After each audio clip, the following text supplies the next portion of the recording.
Life will send you people and places and situations to reveal where you're not free. And that's what a trigger is. Because also what's playing out behind the scenes when this is happening is your nervous system is going to a state of fight or flight, which is a survival response. Your brain's gone into fear and you can't think straight. Yeah. And that's why we say things that we later regret. So if you can interrupt that pattern with a few deep breaths and then actually express to your partner, look, I'm feeling a bit... This is what I'm feeling. I'm feeling triggered, and this has really brought up X, Y, and Z for me. It just helps to interrupt the pattern so you then respond instead of react. So that there's always a gift in these triggers if you're willing to go there and look at it. So if you've been seeing your partner as the enemy because they are triggering you, we now want you to start to see them as a mirror, as a teacher, and actually thank them. Like, we now thank each other for our triggers. I know that sounds crazy, and some of you would think, God, I could never thank someone for triggering me, but we actually are at the point where we are like, thank you for bringing that to my attention. Hey everyone, and welcome back to the Save My Marriage podcast. On this episode, we're actually going to talk about triggers, because this is a really common problem and also a misunderstanding about relationships. And we had our own, and we still continue to have triggers in our relationship. Every couple that we work with has triggers in their relationship. But unfortunately, a lot of people see it as a problem. They see it as something to be avoided, or that they shouldn't be triggered by their partner. And if they are triggered by their partner, maybe it's not the right person. Maybe you're in the wrong relationship. But we want to share with you today that that's actually not the truth. And we want to share with you some practical examples of how triggers show up for couples. Hopefully you'll be able to relate to some of these in your own relationship. And then we're also going to share with you how you can start working on your triggers and using them as a tool for growth and for feeling more free. So I'd love to start with maybe some examples. Should we dive into some examples of what? Yeah, so I'm sure lots of people heard the word trigger and straight away felt something in their body. Yeah. Because this happens to our clients as well. And that's okay. If you heard the word trigger and you're like, and you just stop breathing and like part of your body went really tight and, you know, just for a moment, maybe take a breath and just acknowledge that happened in your body. Remind yourself that you're safe. And we're going to help you shift that, because the way most people deal with triggers, like Adam said, is they try to avoid them. They try to control them, and they spend so much time and energy and brain space on trying to control all these things. And it's not just your partner that's triggering you now, because life will send you people and places and situations to reveal where you're not free. And that's what a trigger is. So, you know, sometimes people are getting triggered by the traffic. Sometimes they're getting triggered because the barista made their coffee with oat milk, not almond. Like, how dare they? And it's creating that same reaction in your nervous system. So I like to bring some humor to this, because most people bring a lot of fear to triggers, and it makes it harder, and that's why you avoid it. But my invitation today is to listen to this, taking some deep breaths into your body, reminding yourself that you are safe, and that triggers actually are their gifts. I often say to our clients, they're in shitty wrapping paper. Like, I get it. You didn't ask for this present. It's not your birthday. You don't want the present. Someone's just given you this treasure, this gift out of nowhere. And I understand that you didn't ask for it. However, if you can open the trigger instead of running away from it, you will find a gift in it. And that's my hope for you listening to this podcast today, that you will listen to it and you'll realize, oh my God, like, there has been treasure inside these triggers, in these gifts that I haven't been opening. And now I feel safe and secure in myself that I can open these gifts, and I can actually find something in there that's actually going to set me free. It's going to allow me to be more of me and allow me to live in the world with so much more energy and freedom, because I'm not constantly looking at everyone I need to control and manage outside of myself. I can just focus on myself. Yeah. So I hope that has helped you if you're already feeling triggered. Yeah. So there is lots of ways this shows up for our clients. We've got some examples here that you'll probably relate to, because many of our clients feel the same things. So a really common one that the men have, Adam used to have this one: she's always criticizing me. Nothing I ever do is enough. From that place, he's not seeing that I'm constantly bringing a gift that he didn't ask for and that he doesn't want, that is showing Adam, if he can open that trigger and go into it instead of avoiding it, which will mean feeling the discomfort, okay? This is the bit people don't want to do. The trigger makes you feel something. And a lot of you go, cut it off, stop breathing, don't feel that. And then you interrupt meeting the treasure because you stop opening the present. So you have to actually feel the thing. So Adam would need to feel criticized for a moment. He'd need to feel whatever criticized makes him feel. Not enough, like he's a failure.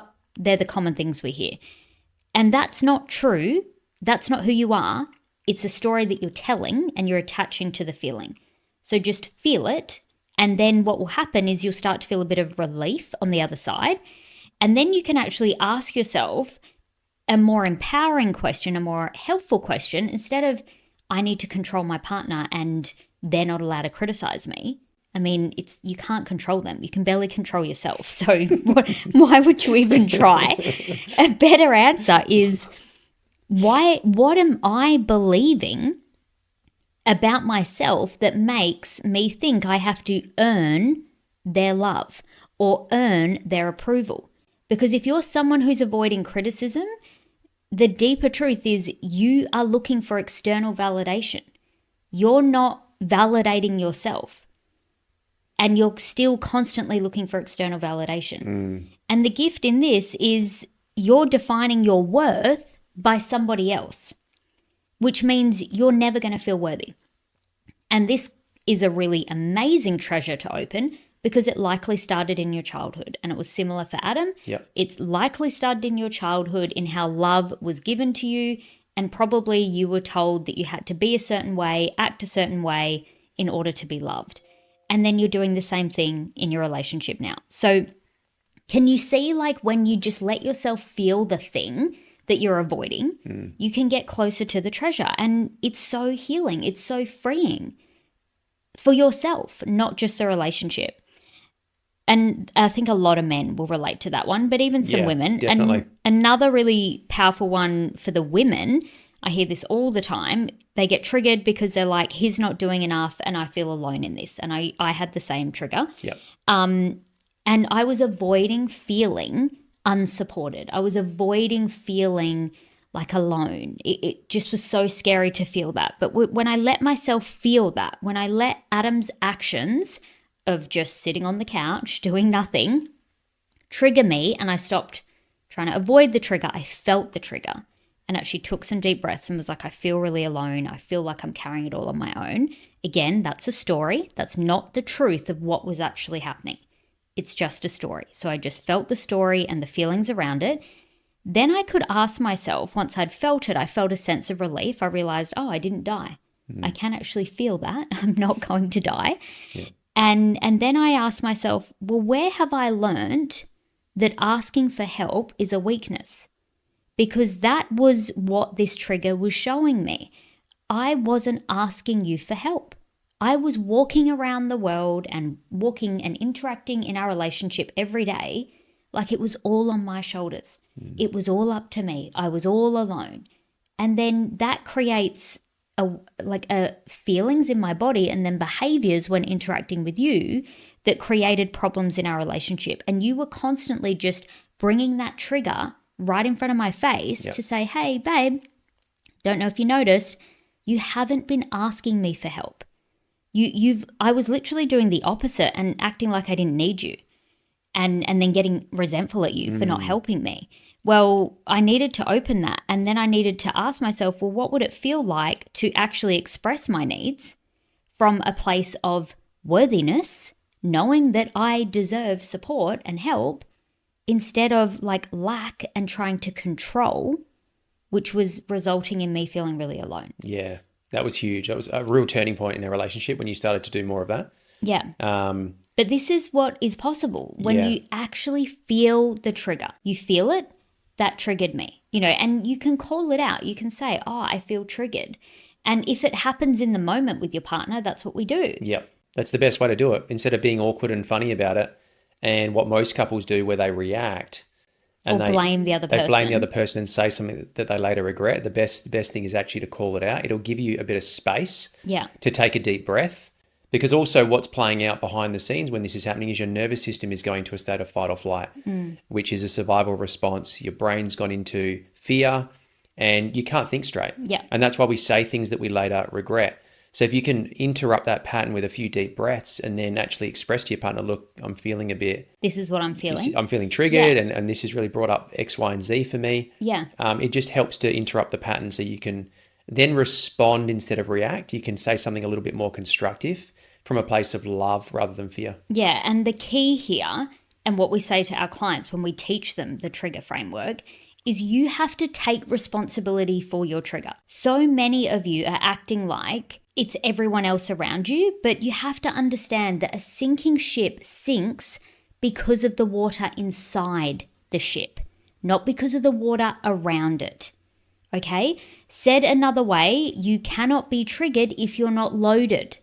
Okay, so people act like it's everyone else's fault. Like if they didn't trigger me, I'd be fine. Well, no, because the trigger's in you. So you have got to own your triggers, not because it's your fault. Let me be clear. It is not your fault. These triggers likely started in childhood, but it is your responsibility. Your healing is your responsibility. So at some point, you have to own your triggers. And that's the key with being triggered in a relationship. We were able to work through our triggers when we stopped blaming each other. Yeah. When we stopped saying things like, Adam stopped saying things to me like, well, I'd be fine if you stopped criticizing me. And I stopped saying, well, I'd be fine if you just supported me.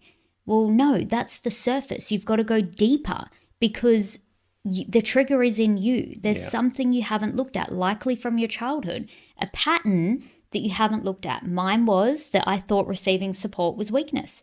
So I had to heal that so I could receive support. And then guess what? I was no longer triggered and I could actually ask for what I needed. Yep. Yours was to do with like not trusting yourself and looking for external validation instead of an internal validation. Yep. When you looked at that, you were no longer triggered. Yep. And you no longer needed to tell me to stop criticizing you. So I'm hoping that you're hearing this, that it's a gift. And I could also begin to see where you were actually trying to call out the best in me rather than pointing out that I was broken or there was all these things missing and I wasn't good enough. Yeah. Once I'd healed that part of me and realized that I was enough as I was, there was nothing that I needed to change or fix.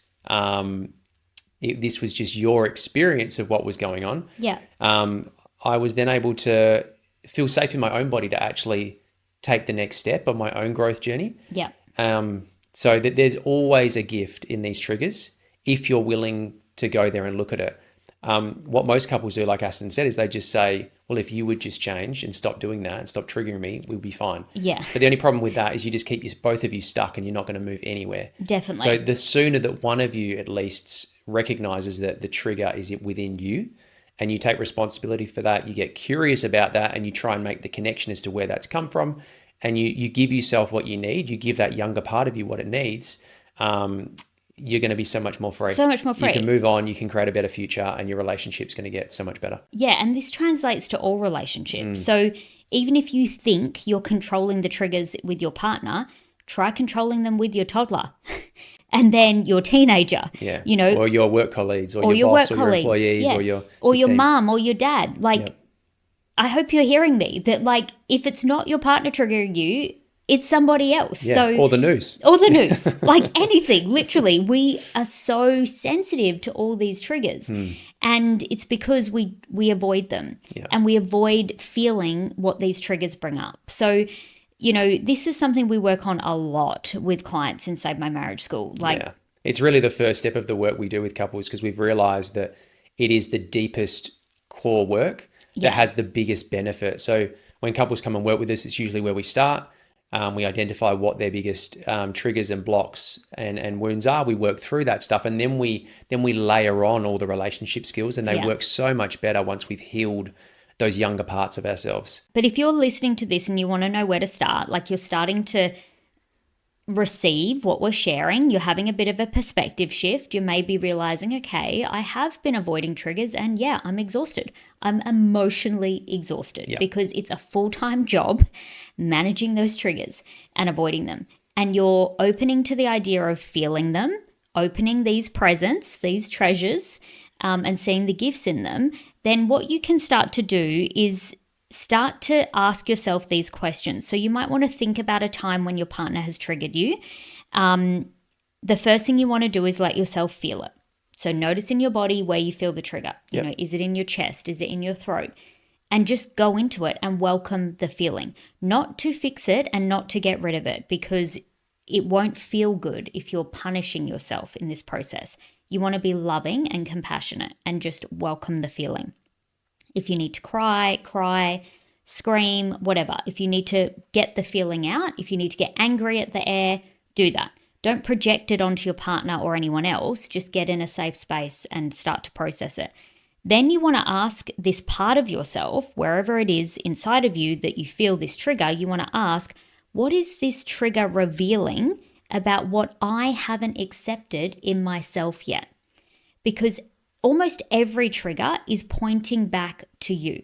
It is trying to show you where you have not accepted yourself, where you're not free, where there's still pain or a wound that you haven't healed. And for my example, it was that I hadn't accepted in myself asking, like I hadn't healed that asking for help was a weakness. I was still living in that independent, strong woman, do it all by myself, but like burnt out, exhausted and resentful. And so I needed to accept in myself that I also need rest. And, you know, again, that then showed that I had a negative relationship with rest that I then needed to look at. So you want to ask yourself that question and just write down whatever comes up. And then the second question is, what am I afraid would happen if I let go of this trigger? Because that's why you're holding on to it. There's a part of you that's holding on to this because it thinks it's protecting you. You know, I would hold on to doing it all by myself because that part of me thought it was protecting me from being like not getting my needs met. Let down, disappointed. Yeah. It kind of made me believe that if I don't ask for help, then I can't be disappointed. Well, I was already disappointed. It's a self-fulfilling prophecy. That strategy does not work. The thing that you're trying to avoid, I promise you're already creating. Whatever you're trying to avoid with your trigger, if you ask yourself, am I feeling that right now? You probably are. So whatever you avoid, you create. So avoiding your triggers does not help. And that was what was true for me. I was already feeling disappointed and alone. Yep. The last question is, what freedom becomes possible if I see that this trigger is a teacher, not a threat? So what becomes possible? For me, it became, when I saw it as a teacher, it was that I need to learn how to rest. I need to learn how to communicate my needs. I'm worthy of having them. And that was then a gift for myself. Yep. So yes, the trigger came from Adam in like a uncomfortable way and I didn't ask for it, but there was a gift. Yep. So they're the three questions we want you to ask yourself, and you can sit down and do it by yourself. You could sit down and do it with your partner, share with them the lesson that you get to, but you really want to approach your triggers with curiosity, okay? They are teachers. It is about learning. You want to have compassion, and you really want to start to adopt this new belief that we're sharing with you today, that triggers are actually treasure. They're revealing where you're not free. They're actually pointing to the truth, and they are gifts. They do want to help you feel more like your true self. Yep. It's not even about being better. It's about being who you really are. Yep. Feeling more of your truest self. So your triggers are not here to punish you. That's the message we want you to receive today. They're actually here to free you, here to teach you, and they can actually deepen your love and connection with yourself, but also in your relationship. So if you've been seeing your partner as the enemy because they are triggering you, we now want you to start to see them as a mirror, as a teacher, and actually thank them. Like, we now thank each other for our triggers. I know that sounds crazy, and some of you would think, God, I could never thank someone for triggering me, but we actually are at the point where we are like, thank you for bringing that to my attention. Yeah. I'm triggered right now, and I'm going to go feel what I need to feel and ask myself the questions, but thank you for bringing this to me, and I will come back with the treasure that I find once I've had a chance to unpack it. Powerful stuff. So I hope you guys have found today's episode helpful. If you have, and if you want to go deeper on this work and you would love to work with us inside Save My Marriage School, what we'd love you to do is actually reach out to us on Instagram. Send us a DM on Instagram. You can reach Aston _Simmons, and mine is Adam __Simmons. And we'd love to connect with you there and share more about how we can support you. If you've also loved this, you could always leave a review. We really appreciate that. It helps the show to reach more couples who really need this message right now. And until next episode, take care.